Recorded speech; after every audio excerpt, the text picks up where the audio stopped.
Listen.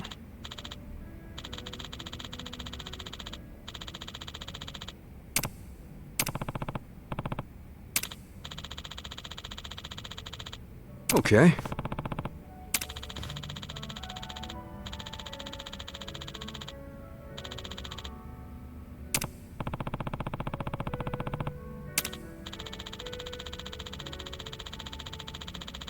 Hmm?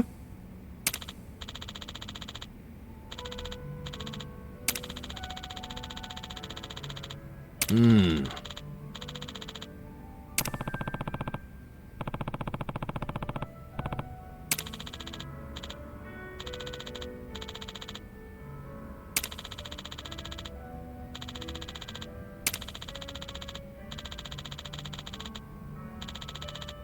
Huh.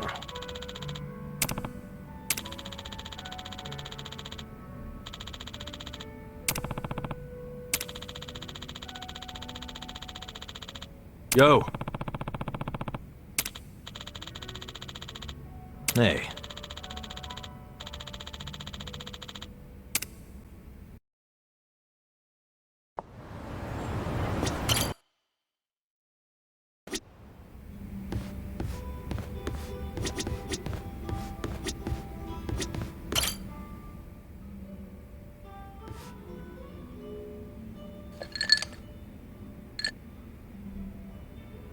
Hello, Kasuga-san. I must say this place is quite comfortable. Yeah, ain't it? Also, seriously, man. How's a guy make drinking alone look so cool? Guess it's easy when you're as handsome as you. That's kind of you to say. Why don't you let me buy you a drink? Yo, for real? Hey, now you're speaking my language, man.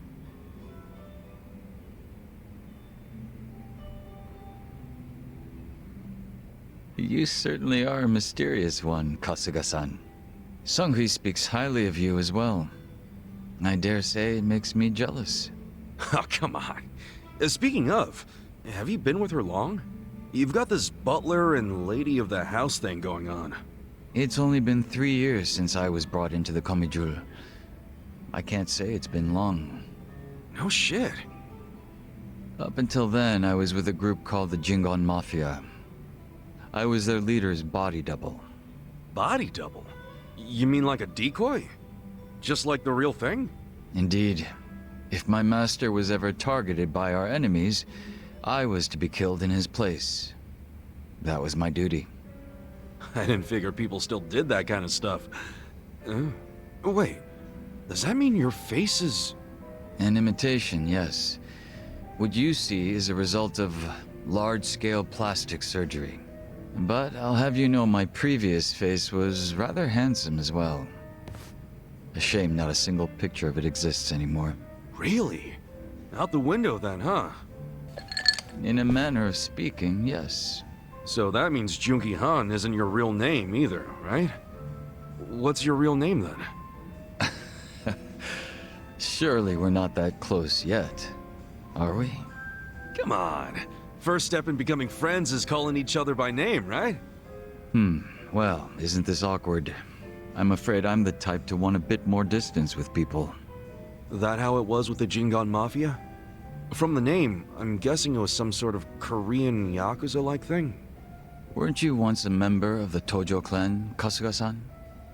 I'm surprised you've never heard of the Jingon Mafia. I was in the clink for a long time. The Jingon Mafia and the Tojo clan clashed in the 1980s, long before you were serving time. The 80s? Dude, that's 40 years ago. I was just a baby back then. Doubt I even had hair. Yes, I had yet to be born myself. Regardless, early in the decade, the Tojo clan attacked the Jingon Mafia and massacred a great number of them. Around 30 or so. 30? Back then, Kamurocho was the most sought-after territory in all of Asia. I've heard the conflicts for control were rather intense. The Tojo clan was incredibly strong, and they made sure it was a well-known fact. Still, to off 30 of them is... To get their revenge, the Jingon Mafia main arm in Korea sent even more members to Japan, some of them as undercover agents. But deception is a tricky business. and all who could not strike at the heart of the Tojo clan were considered failures and forbidden from returning. In the end, those that couldn't carry out the mission were abandoned and left without any place to go. One of them happened to be my father. Then, you were born here, in Japan. Yes, but be that as it may, I don't recall being welcomed here. I wasn't even accepted by any Korean communities either. My family was treated like slime and kicked out from wherever we went. We came to be called the Stray Jingon Mafia, running away whenever we were discovered. Slimes who run away, huh?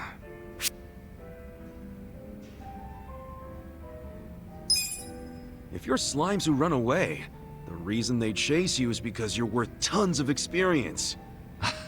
I get it. You're into video games, aren't you, Kasuga? Yeah, I played a lot as a kid. Well, you might be surprised to learn I am too. We should talk shop sometime. Hell yeah! So, what happened to the Straight Jingon after that?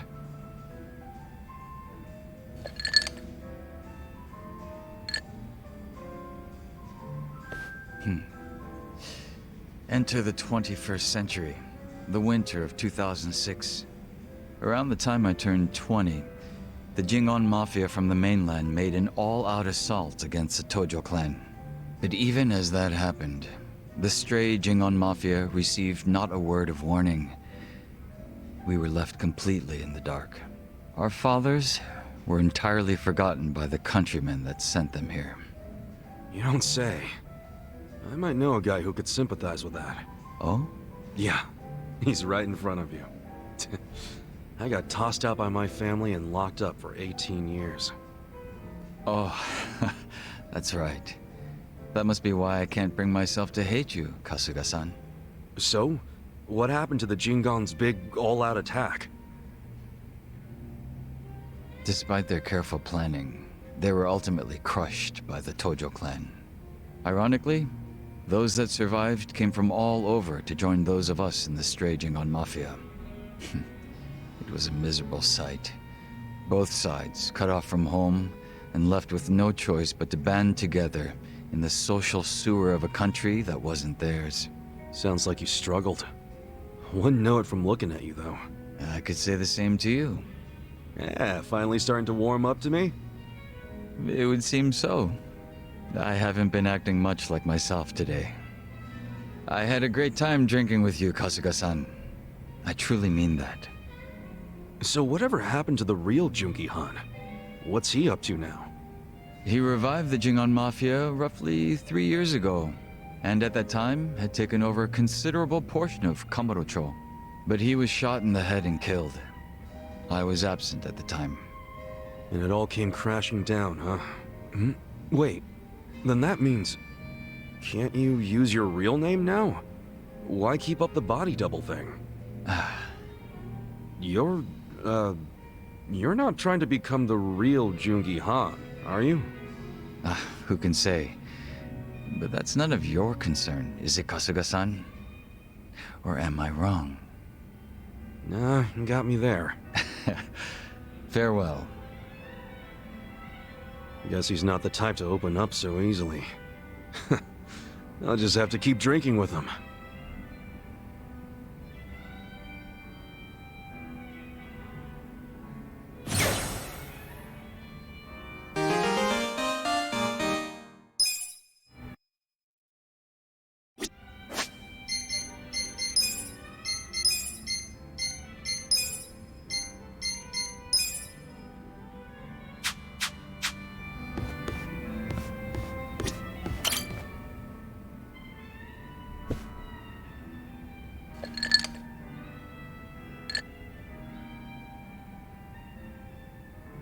You drinking, Namba? Oh, Ichiban.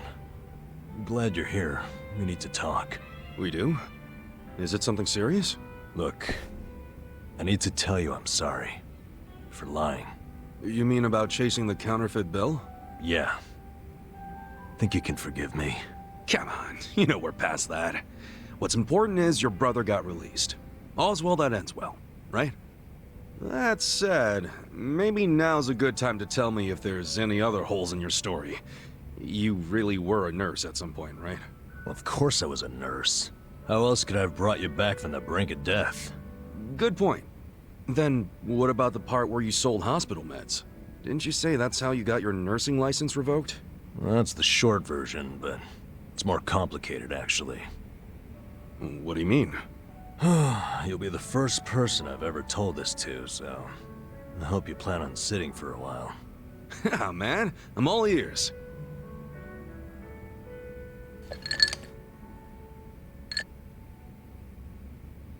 Back in elementary school, I read about Florence Nightingale. That's when I knew I was meant to be a nurse. Helping the sick, people being grateful for it, it's all I ever wanted in life. But when I finally put on my scrubs, it was different. Endless late shifts, difficult patients, never a word of thanks. Eventually, I just stopped caring. Little by little, I started cutting corners any way I could. I'd pretend not to hear the intercom, and instead, I'd go doze off somewhere. By the time I hit 40, I had no idea why I ever went into the field. But then one day, this new girl named Mizue showed up. And in her introduction, she brought up who else but Nightingale. Just like you, huh? We had the same role model, but she still had her spirit. She would rush toward every patient in the ward, never missed a beat. On top of that, she always had the sweetest smile. So, you had a thing for her. Are you kidding me? She was 23 and a looker, and I was just a middle-aged loser.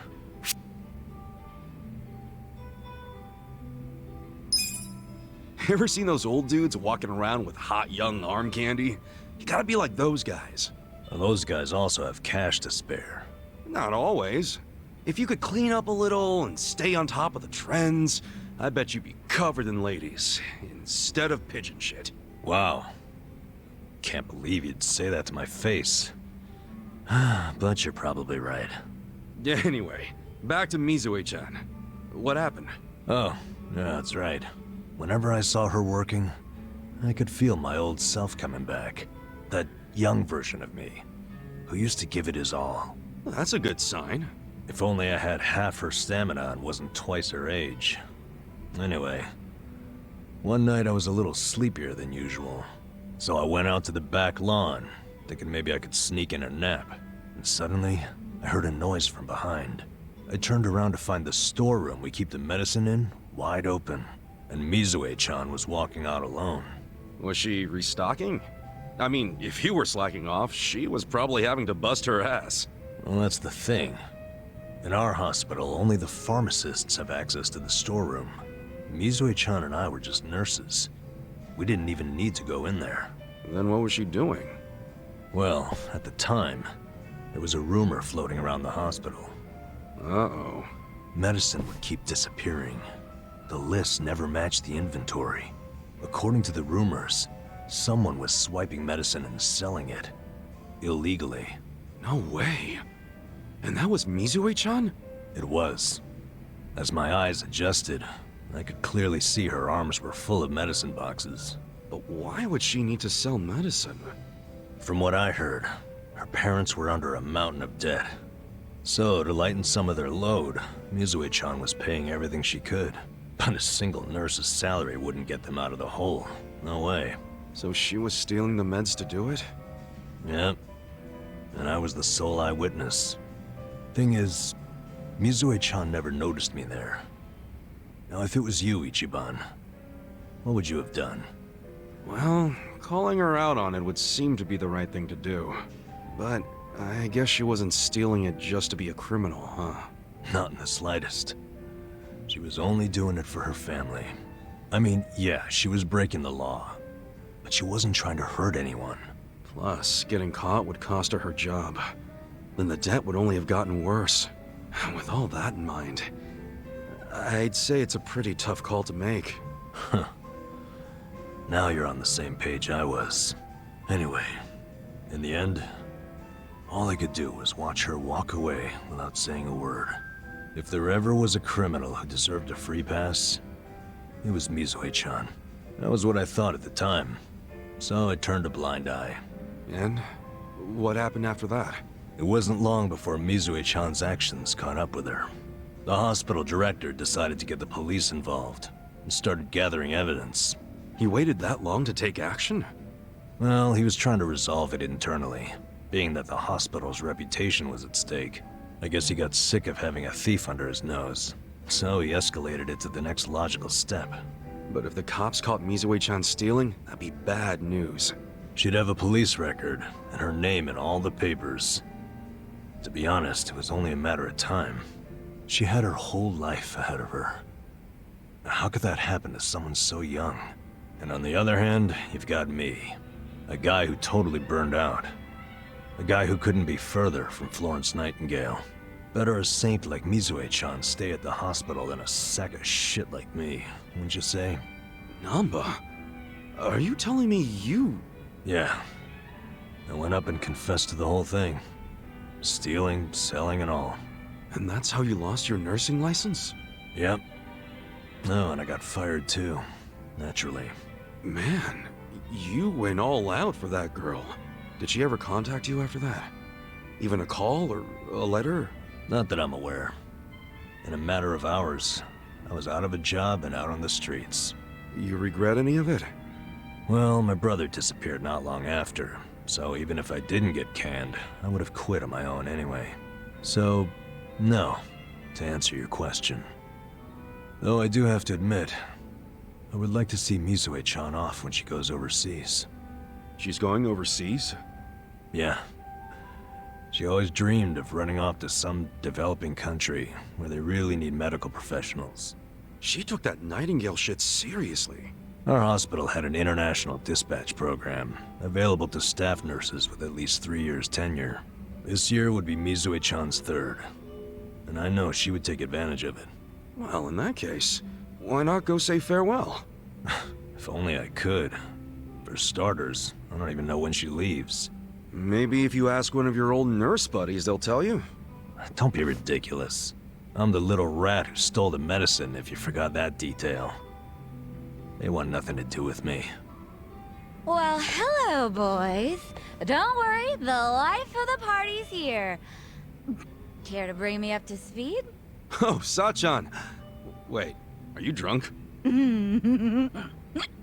I think you're drunk. Now, fill me in, if you please. Oh, Namba here was going off on one of his hobo horror stories again. Hobo horror stories? Well, no house means no toilet, right? Care to guess what he had to do when he had the shits? Yeah, I'd rather not. And here I was, thinking I'd get actual substance out of two grown men instead of literal crap. Thanks for covering for me. I got you, man. I don't mind if we let Sayoko know at some point, but preferably not when she's plastered. Yeah, no kidding.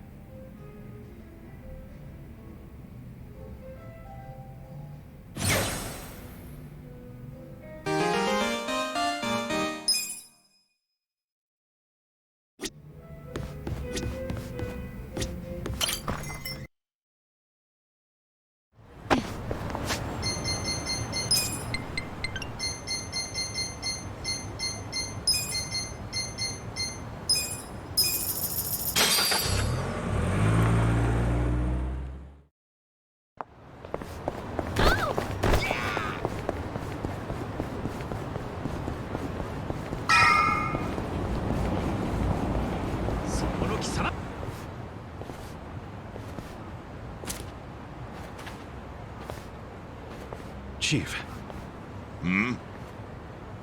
My friend's got some questions about the day I was dumped in this town. Yeah. I want to know why you didn't just abandon Ichiban or dump him at a hospital. If you don't mind telling us, I'm sure we'd all appreciate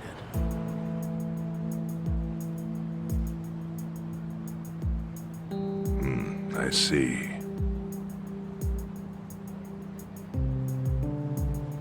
Fine. I'll tell you. It's as good a time as any.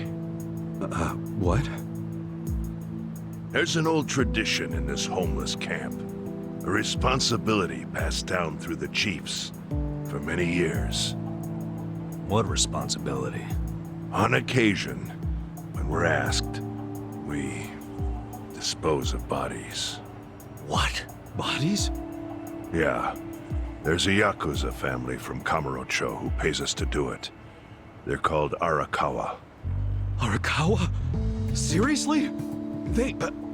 was this going on while they were still Tojo? I don't know every detail, but yes. The arrangement existed at that time. It existed before I started living here. We've dealt with all kinds of bodies, whether they've been shot, stabbed, beaten, no matter how nasty. We dug holes and buried them under garbage. Who knows how many are there now? Back during the bubble, we got one every month. Or so I was told. Since I became chief, there's only been 3. Damn. Arakawa the assassin. But there's one more secret rule. It applies to anyone the Arakawa bring here alive. A secret within the secret. Great. What happens if they bring someone alive? We're supposed to give the person medical aid, then let them go free, while pretending they're dead. What's up with that? In the criminal underworld, there's always people wanting to fake their own death. Gamblers, guys on the run, anyone who's afraid someone will hurt them. They send people like that here, and we honor the secret agreement. I think it might actually be a service the Arakawa family provides, but obviously they don't advertise it. So it ended up being a very rare event. Is that agreement why you saved me? This live body rule? You got it. What sort of guy dropped me off here? I mean, probably just someone from the family. I had no reason to check or anything. The guy lugged you out of the trunk of a car. You were covered in blood. He paid me and left. Didn't say a single thing the whole time.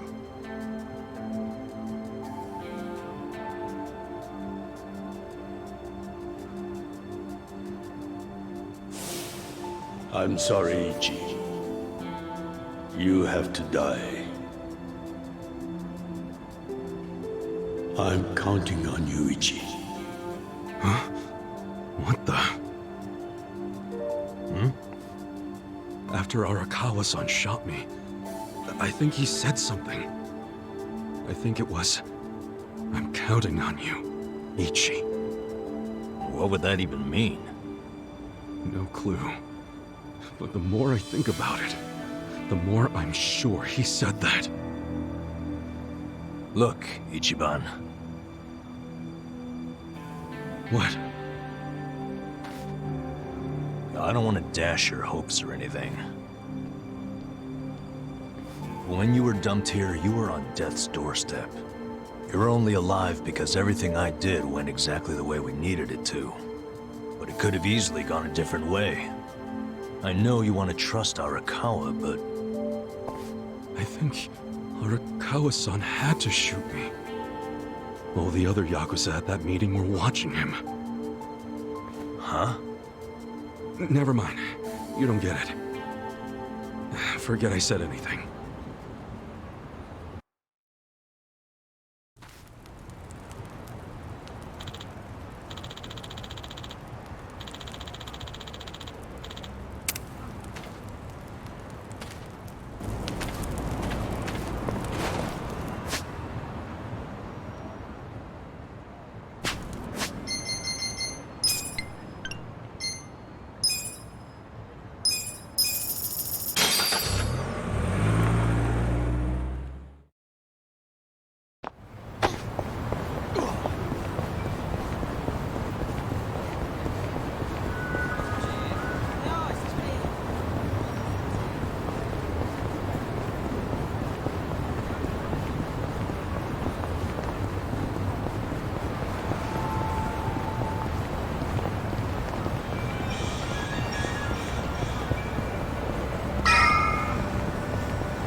I went ahead and got started. You sure you don't mind treating me? What? Are you actually able to pay? Wish I could, but I don't think they'd take this. You don't sound like you're gonna relax during this meal. Depends on what you say. Hopefully I'll relax enough to enjoy the duck. So, how do you know Arakawa-san? I'm on the edge of my seat here. It wasn't long after the war the counterfeit bills started being produced in Ijincho. It was top secret. Only the heads of the Seiryu clan and the Liumang, plus some officers, knew about it. Outside of that inner circle, they also had to hire people to smuggle the bills. Smugglers? And one of them was a traveling actor. His name was Toshio Arakawa. He was Masumi Arakawa's father. What?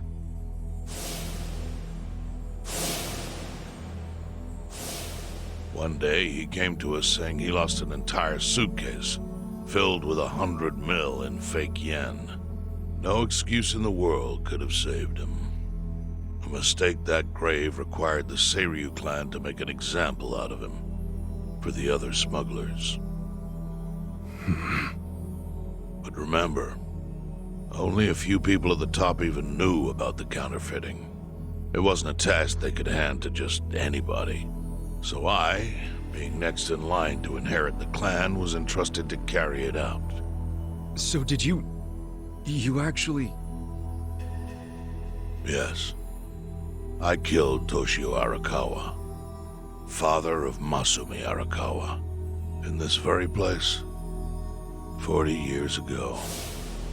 But I had no idea who was in the room with my target. By the time I learned it was his 14-year-old son, it was too late.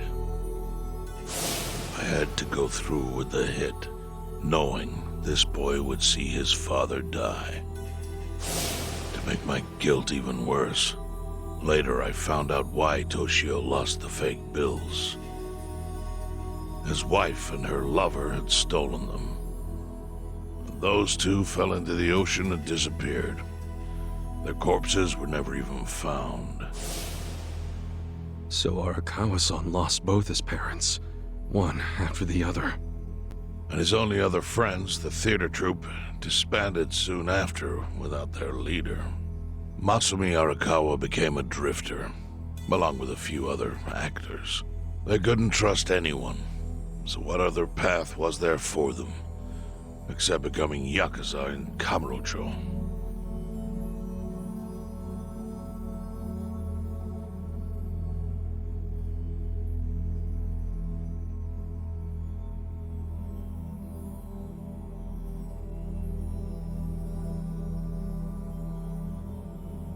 Arakawa joined a low-ranking family in the Tojo clan called the Hikawa family.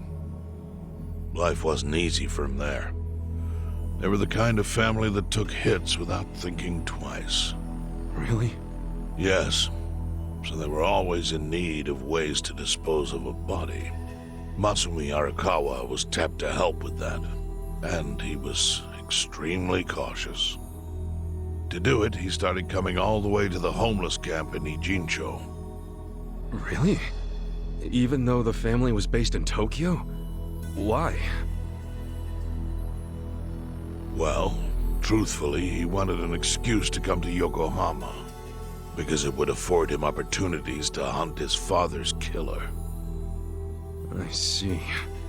So Arakawa-san was using the homeless camp to dispose of bodies all the way back then. Indeed. As for his hunt, he researched Yakuza and criminals every time he was here. All he started with was a single clue. His own childhood memory of the suspicious waiter he saw here that night. Eventually, 7 years after the murder, I received an invitation to come here. He signed his invitation Masumi Arakawa.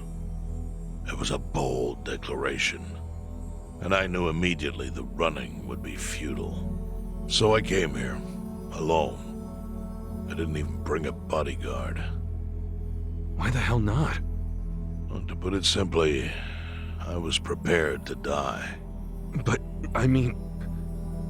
In this line of work, there are no good ways to die. And I can think of worse ways to go that would not give that boy the justice he'd earned. The memory of what I'd done to him never left me, you know. It was always like a small bone stuck in my throat.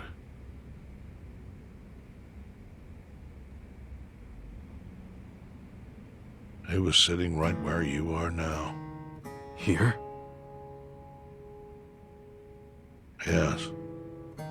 He didn't look a day over 20. But his eyes had that hard, flinty gaze of an old killer. I couldn't help myself. I told him everything. I told him why I killed Toshio Arakawa. I even told him about the secret counterfeiting. I figured I was dead anyway. He had a gun in his hand, and all he had to do was pull the trigger. But he never once interrupted me. When I'd finished, he slowly stood up. I stopped him as he turned to leave. "Didn't you come here for revenge?" I asked. And? What did he say? He said, "If only you had ignored my invitation, then I could have shot you in the back." Then he left. Boss. In 1984, the 10,000 yen bill changed from the face of Prince Shotoku to Yukichi Fukuzawa. By that time, Arakawa had found his own Yakuza family, so I sent him a gift. What was it? A fresh batch of crisp, fake bills featuring Yukichi Fukuzawa. They were defective prints with nothing on the back. Not exactly legal tender.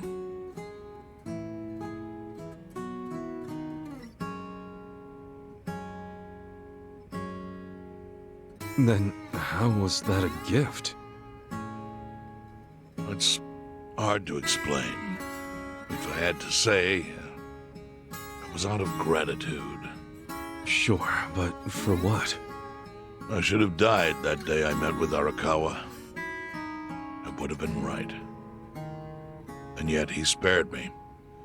Not only that, but he lifted a terrible weight from my chest. Furthermore, it's not an exaggeration to say the equilibrium among the E-Gene 3 continues to this day because of him. Wow.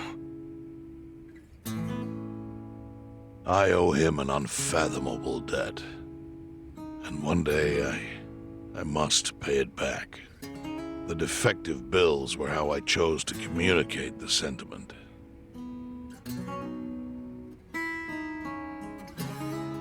The counterfeiting secret is Ijincho's weakness.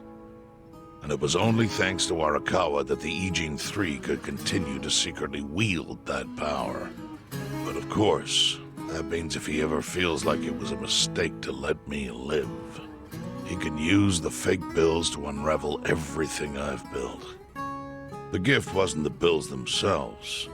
They were leverage.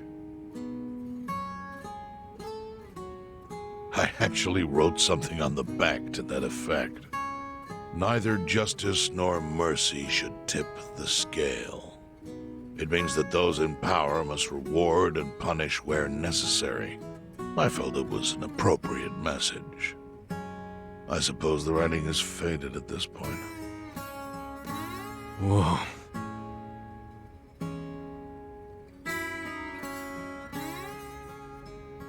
So that's the whole story. Up till this moment. But now I'm sitting across from a man holding one of those fake bills. Which, of course, is a message from Arakawa that only I could understand. The message is, Masumi Arakawa sees you as a beloved family member. Arakawa-san. thinks of me as family. You would not have placed that bill in your pocket lightly. Do you see its significance now? After everything I've told you? There is almost no doubt in my mind that Arakawa did not want you killed. So he didn't shoot you out of malice. He shot you so that you would be brought here, be saved by the homeless, and eventually meet up with me. Do you see? That's everything I can tell you. That's plenty. Thank you, Chairman. I see it all now. I always kind of figured. You did? Well, it's your move now. I've only told you what I know, so... It's okay. That's enough. I trust you. Well, I don't hear that often. Yeah, neither do I. Not even from my friends. But those friends are trustworthy to me. And so are you. I believe everything you said. And my faith in Arakawa-san is coming back strong. Kasuga, Yeah? are you a blood relative of Arakawa's? No, it's not like that. I see. Well, he must have been happy to have such loyalty as yours. As proud as any father, I think.